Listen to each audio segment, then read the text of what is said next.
I'm Tracy Baxter with today's Record Newswatch. He admitted to fatally stabbing a man while trying to rob him of crack cocaine. Today in Orange County Court, 32-year-old Stephen Hamilton of Blooming Grove pleaded guilty to a second-degree murder charge for killing 21-year-old Daquan Nugent of Newburgh during an altercation on 3rd Street in the city of Newburgh back on May 17th.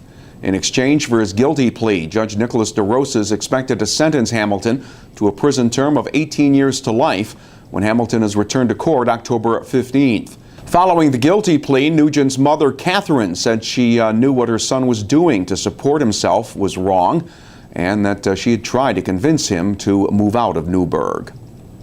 State Police investigator Michael Kelly was expected to take the stand this afternoon in the Sullivan County trial of Paul Novak, one day after a forensic pathologist testified that the death of Novak's estranged wife, Catherine, was a homicide. Dr. Kunlata Ashar said she raised her suspicions after viewing photos that showed Catherine Novak spread-eagled on the basement floor of her fire-damaged Town of Tustin home back in 2008. Earlier this week, Sullivan County pathologist Wing Chow testified that he had made a mistake when he initially ruled the cause of death accidental. Paul Novak is on trial for first-degree murder for allegedly strangling his estranged wife and burning down their home to conceal the killing and to collect insurance money. Town of New Windsor police have identified the victim of yesterday's two-car collision that happened at around 6 p.m. near the Route 207, Route 747 intersection. Officers say 18-year-old Brian Fish Jr. of Newburgh was killed when the car he was driving went out of control in the eastbound lane to Route 207.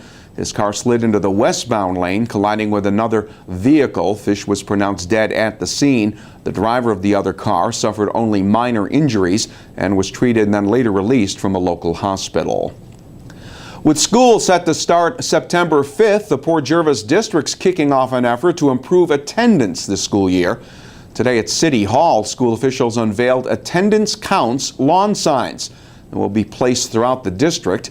Incoming Superintendent Thomas Bonjovi says the push will go beyond signage. Efforts will be made to reach out to parents of students who are chronically absent. And he says absenteeism isn't just a problem in high school. It starts at the kindergarten level.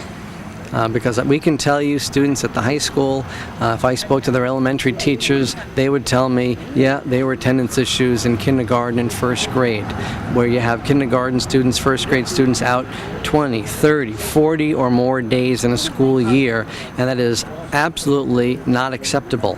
So again, besides making a community approach, we're going to be reaching out more to the families. Attendance levels in Port Jervis schools currently runs 90 to 92%. Bonjovi says improving student attendance is an important step for a district trying to increase student achievement.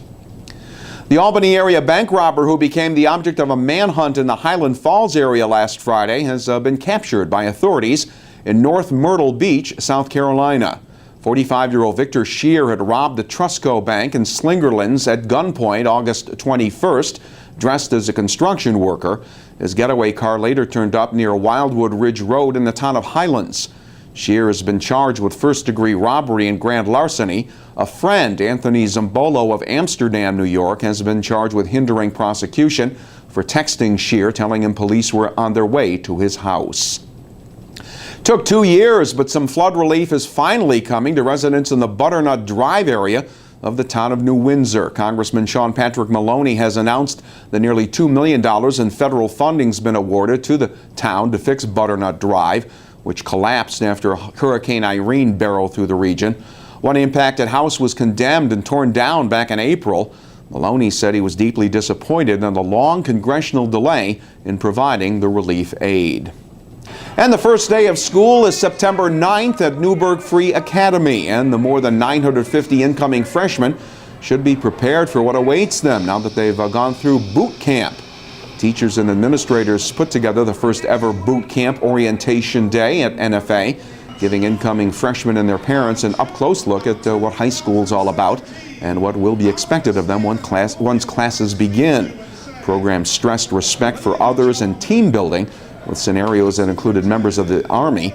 And new NFA students also got a heads up about what they need to learn about school rules, the dress code, and the importance of developing good study habits. Our weather will stay warm and humid as we head into the Labor Day weekend. Friday will be partly sunny and humid with temperatures reaching the lower 80s. Saturday's weather will feature a mix of sun and clouds with the highs up around 80 and just a chance of a late day shower. Keep track of what's happening by starting your day with the Times-Herald Record. And when news breaks, Record Online is the place to find it. For Record Newswatch, I'm Tracy Baxter.